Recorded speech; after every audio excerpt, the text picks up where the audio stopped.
Sabi niya, kung hindi man tayo tapat, mananatili siyang tapat. Ang Diyos ay mananatiling tapat.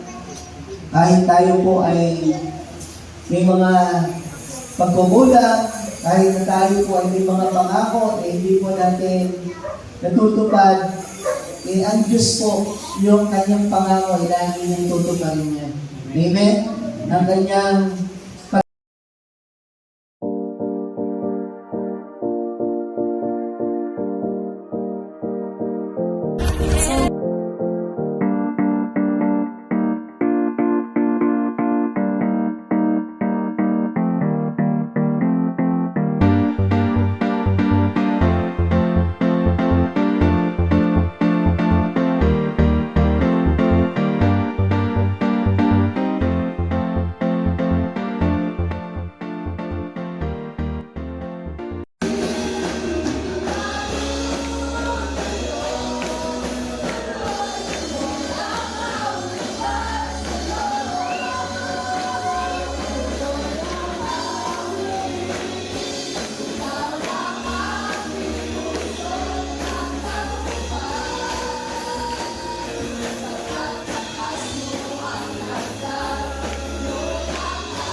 Nagpapasalamat po kami sa umaga ito, Panginoon, sa napakagandang umaga na binigay mo po sa amin, Panginoon.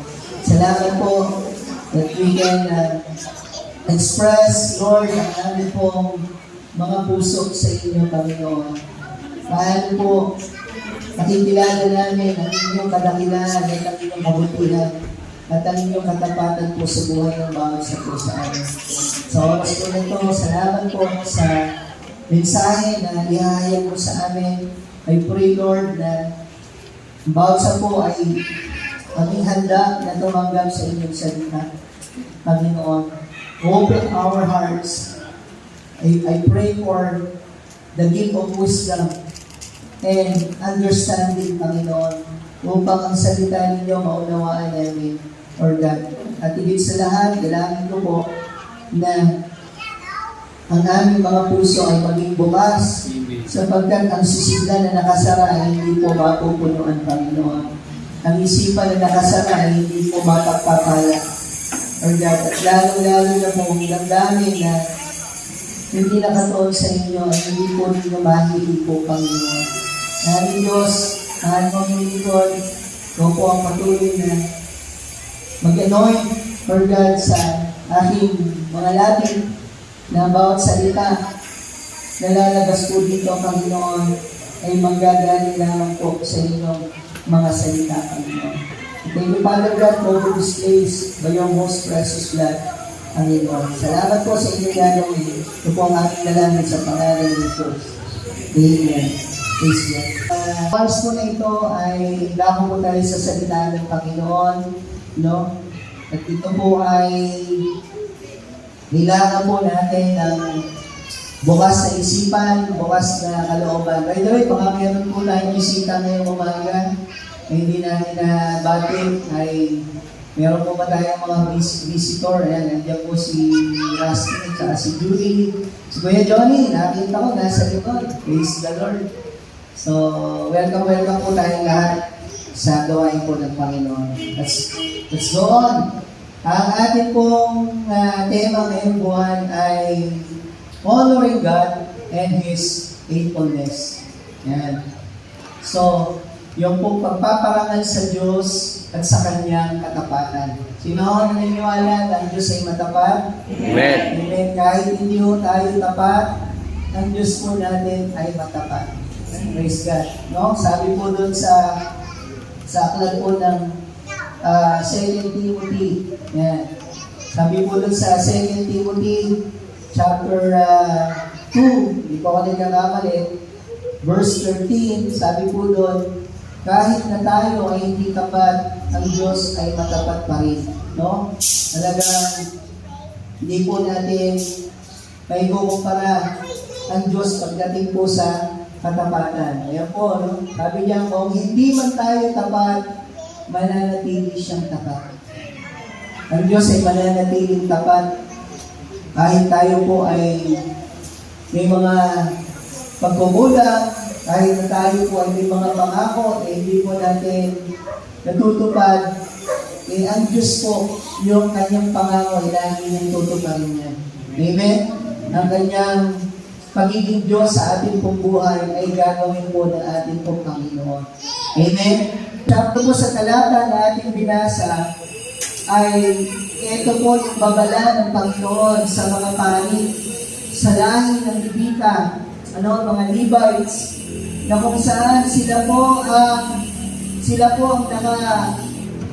ang assignment nila ay nasa paghahandog sa ating pong Panginoon. No? Sila po ang itinalaga na lahi, piniling lahi para maging sila po ang maghahandog. So sa panahon po natin ngayon, no, ay hindi na lang yung mga Levites ang makapaghahandog sa Panginoon. Amen? Sa pamamagitan ng ating Panginoong Hesus, tayo pong lahat ay malaya na po makalapit po sa Panginoon ngayon. Amen. Amen po? No? Tayo po ay naabot ng biyaya, naabot ng kagandahang loob ng Panginoon, kaya tayo po ay nakakapag-offer po sa Panginoon ng handog.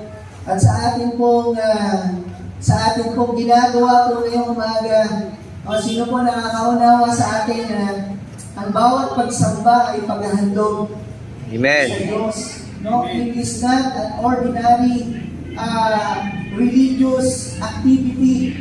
It is not just an program, oriented na gawain na sinasabi natin may opening prayer, may prayer for this and that, etc. Pag pinag-usapan ko ay pagsamba, mamaya makikita natin na mayroong napakahalagang sangkap, element ang pagsamba natin sa Panginoon. At dito po ay nire-review po ng Diyos itong mga pari. Sapagkat meron po sila isang bagay na binaliwala. Meron silang napakahalagang bagay na binaliwala. At ano po yun? Yun po, sabi diyan, pagpaparangal sa Panginoon. Yung pagpaparangal sa ating Diyos. Honoring God. Yung pag-honor po sa Kanya. I-declare po natin that God is faithful. Amen? Sabi natin kanina, tapat ang Diyos. Pero, ang tanong, paano natin ibinabalik, paano natin kinikilala ang katapatan ng Diyos sa ating po mga buhay? Yun po ay napakahalagang masagot natin. Kaya dito po sa Book of Malachi ay matindi po ang rebuke ng Panginoon. Hindi lang po sa mga nasa templo, sa mga spiritual na mayroon pong obligation, kung hindi sa buong bayan ng Huda, sa buong bayan ng Diyos, sapagkat mayroon po silang mga bagay na paano nga ba natin mapaparangalan ng Diyos?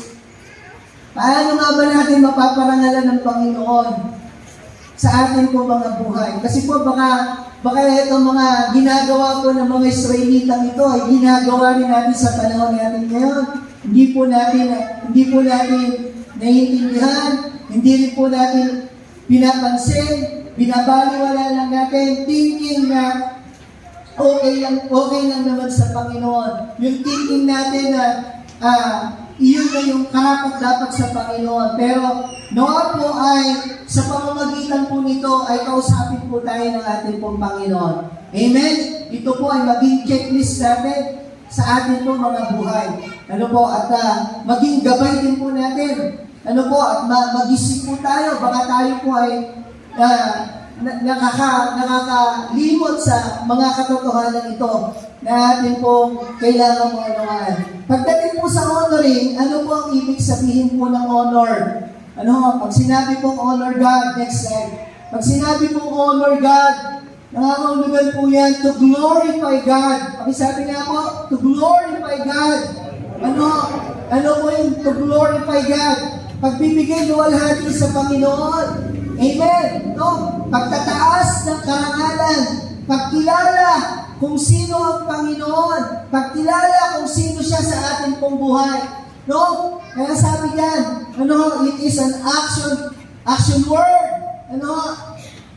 To bestow high esteem, respect, or reverence. Pag sinabi mong niluluwalhati ang Diyos, hindi lang po yan sa salita.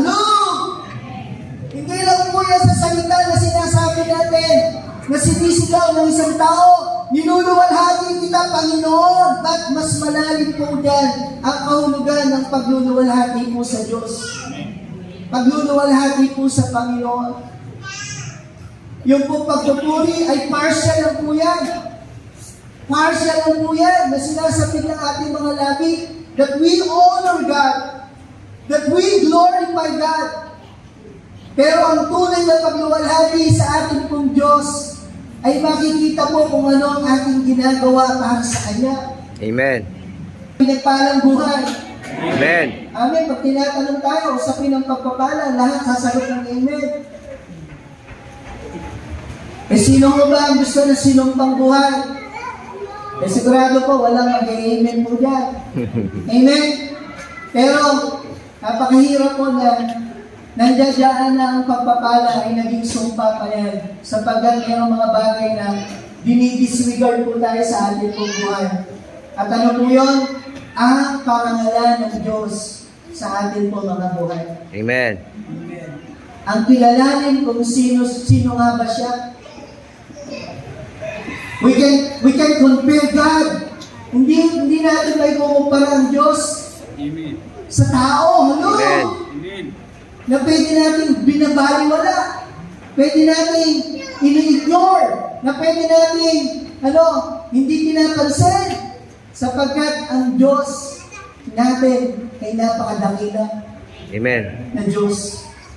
Amen. Unang-una, yes, God, pakisabi mo sa katabi mo, ikaw ang unang-unang ihahandog. Ang sarili mo, ang sarili ko, ang sarili natin, ang unang-una natin ihahandog sa Kanya. Amen. Kaya ano po ang paalala ni Apostle Paul in Romans chapter 12? Anong paalala niya? Ano po? Offer your life, offer your body. Sabi niya,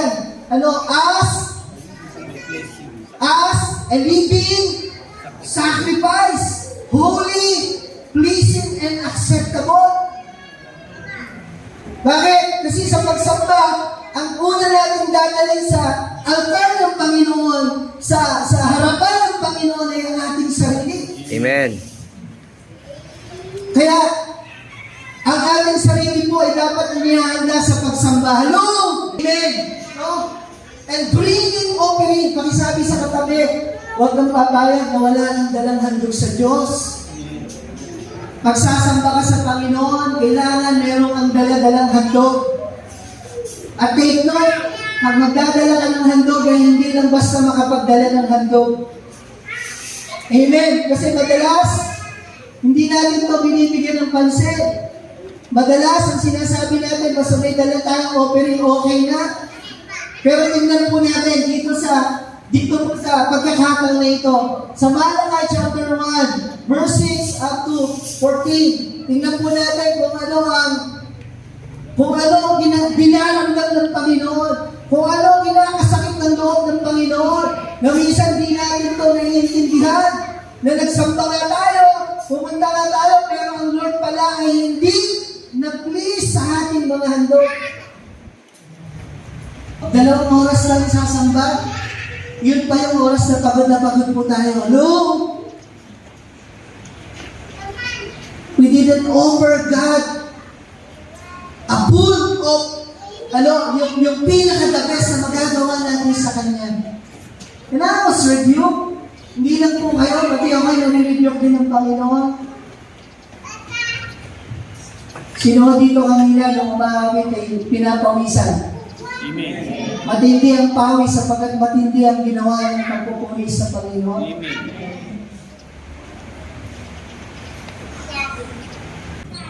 Lagi po sinasabi, ang pagsamba ay hindi lang po sa labi. Amen. Hindi lang palakasan ng sigaw ng ino-honor kita, Panginoon.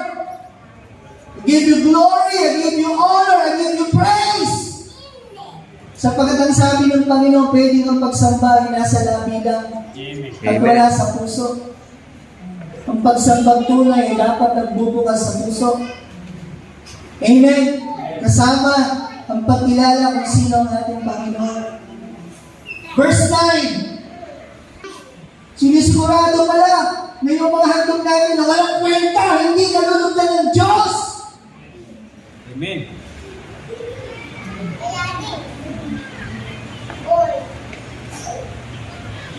Sarili natin, hanggang ngayon, di pa natin inaayos. Amen. Ano yun? We will offer ourselves before God. Buti na nga lang, hindi nga po, wala tayo sa kautosan eh. Kasi kung sa kautosan tayo, patay na po tayo lahat dito. Amen. Pero salamat po sa biyaya. Pero ibig sabihin nun na nineglect na lang po natin. Amen, yung katotohanan na ito sa ating buhay. Are you with me? Amen. Ano? Next. Kailan nung nagiging successful ang paghahandog? Kailan po? Kapag pinalugdan ng Diyos ang ating po mga handog sa Diyos. Amen. Gamitin natin ang kaligtasan, tinanggap natin para parangalan ng Panginoon. Amen. Gamitin natin ang lakas na binigay ng Panginoon para parangalan siya. Amen. Sa pinaka-the best na magagawa natin. Hindi mo sa katabi mo, pag-aawit, kumawit ka ng todo. Amen. Pagka marites, narinig agad yung boses natin eh. Pagka boses niya, ano yun ah? Pero pagdating sa Panginoon, ang kanta, ano ba yung kanta kanina? No? Hindi daw papipigil, pero pigil na pigil. Di papipigil, di matutuyo, pero tuyong-tuyo. Nakatayaw lang. Dapat nga, doon ka excited kasi pinagpala ka. Hello! Doon ka excited na kayo nagpapuli sa Panginoon. Eh tayo, because in-ignore natin. Tapos paglago natin ng time na nawala, umiingat tayo at sinisiksikan natin ng Panginoon. Alam nyo, hindi kailangan ng Panginoon ng yaman natin. Bakit? Amen. Lahat ng yan ang may-ari ang Diyos. Amen. Even yung buhay mo, paalala mo sa tabi mo. Even yung buhay mo, hindi mo pag-aari yan. Yung buhay natin, di atin yan. Amen. Isang araw, kukunin din ng Panginoon niya kasi siya may-ari niya. Are you with me? Amen. Amen.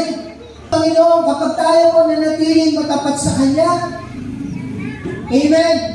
Ano? Bakit?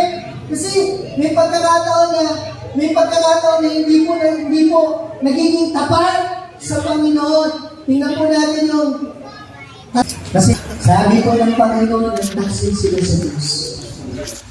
Alam niyo ba, pag dinidisobey natin ang Panginoon, nagtataksil po tayo sa Kanya. Amen. Are you with me? Disobeying God. Pag hindi ho natin sinusunod ang Panginoon, hindi ho tayo faithful sa Kanya. Narinig ko yung mga babae, pagka nagkukwentuhan lang naman po sila. At minsan napapaisip ko ako. Sasabihin ng iba, yan. Yung mister ko, loyal lang yan. Yan yung faithful. Ano ba pagkaiba ng loyal sa faithful? Ang faithful, siya lang. Ano? Pero yung loyal, kumakaliwa. Ang tingin. Ano yun? Loyal siya kasi umuwi siya sa'yo. Sa'yo pa rin ang loyalty ko. Pero may kahati ka.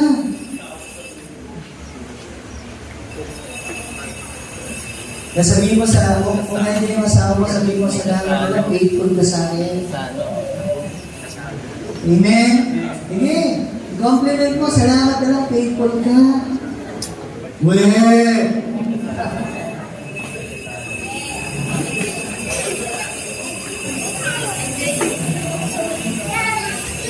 Mani siya ay faithful sa Panginoon. Amen. Pero kapag ang Panginoon hindi niya may paglaban sa kanyang buhay, faithful siya. Si Lord nga, hindi niya may paglaban pag-linggo. Devotion niya, hindi may paglaban, tapos ikaw pa ba ay paglalaban niya? Hello?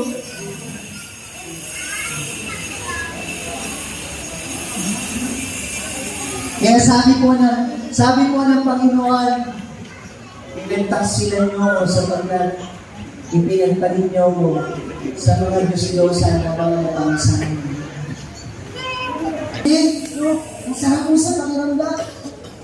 Igaano pa kaya po ang Panginoon?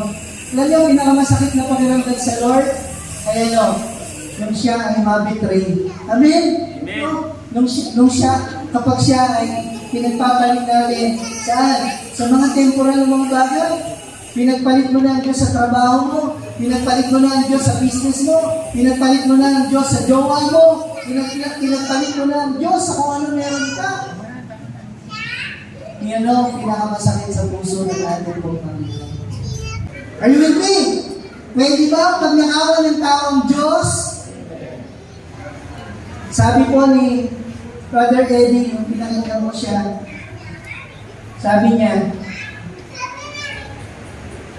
hinastigo siya ng Panginoon sapagkat itong isang bagay na to, hindi niya tinuturo sa church. Bakit? Kasi mga tao ay nananatiling mahirap sapagkat hindi nila ang prinsipyo dito ng Panginoon. Amen. Kaya dito hindi ko tayo mahiya na ituro po ito sa atin.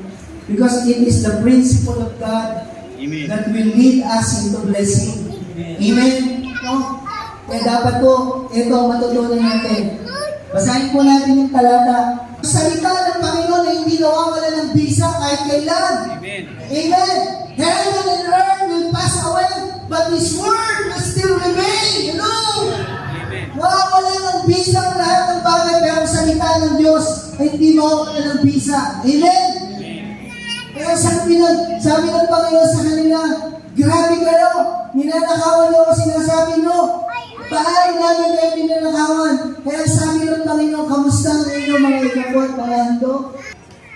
And in fact, ang principle ng pagbibigay, pag pinag-usapan mo ang pagbibigay, theology po ng pagbibigay, ay hindi ka nagbibigay. Nagbabalik. Bakit? Ang lahat ng meron ka ay galing sa Panginoon. Amen. And even your life comes from God. At ang sabi ng Deuteronomy, kaya ka nakapagtatrabaho, kaya ka nakapagninegosyo. Ang Diyos ang nagbibigay sa ng kakayanan para magawa mo yan. Ano? Kung meron kang ulang ibubukod sa kinita mo, ibukod mo ang para sa Panginoon. Amen. Alas po, gusto lang natin sa oras-orang pagpapala. Pero hindi natin binabalik ang para sa Kanya. Hindi ho mangyayari na ibubuhos ang sobrang pagpapala na wala kang pagsunod sa Kanya. Ang biyaya ng Diyos sa iyo ay yung hindi ka nakapagtiis at hindi ka naging matapat kung ano ang para sa Panginoon. Ay wala akong kausap. Ang katapatan mo magpoprotect ng kabuhayan mo sa Panginoon. Amen. The moment na binawasan ng pinag-aalaman mo yan, magugulat ka. Hindi ako ang magsasabi, kundi ang katotohanan, magugulat ka. Masasabi mo, sayang, dapat hindi ko pinakailaman ng para sa Panginoon. Amen. Bakit? Kasi it can be a blessing or curse sa ating mga buhay. Kaya alam niyo ho, yung matapat sa Panginoon, kahit kailan, ay hindi po pinagkukulang ng Panginoon. Amen. Stewardship. Bakit? Kasi lahat ng meron ka, pakisabi mo sa katabi mo, hindi niyo yan. Amen. Yan ay pinagtiwala ng sa atin ng Panginoon. Amen. Kayo hindi? Pinagtiwala lang po sa atin ng Panginoon yan. Kaya, kahit na dumating pa yung pagkakataon na yan ay mawala, hindi ko tayo masaktan. Bakit? Kasi alam natin yung katotohanan na talagang wala naman talaga tayo. Amen. Kaya nga si Jobe, hindi siya masyadong ganun katindi na magtampo sa Panginoon. Why? Naaray ko face na sa buhay niya. Nung nagkawala ang lahat ng kayamanan niya, alam niya, na talaga namang wala ako sa mundong ito. Nung lumabas ako, wala naman akong kayamanan na dala-dala. Hello? Hello?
sa Diyos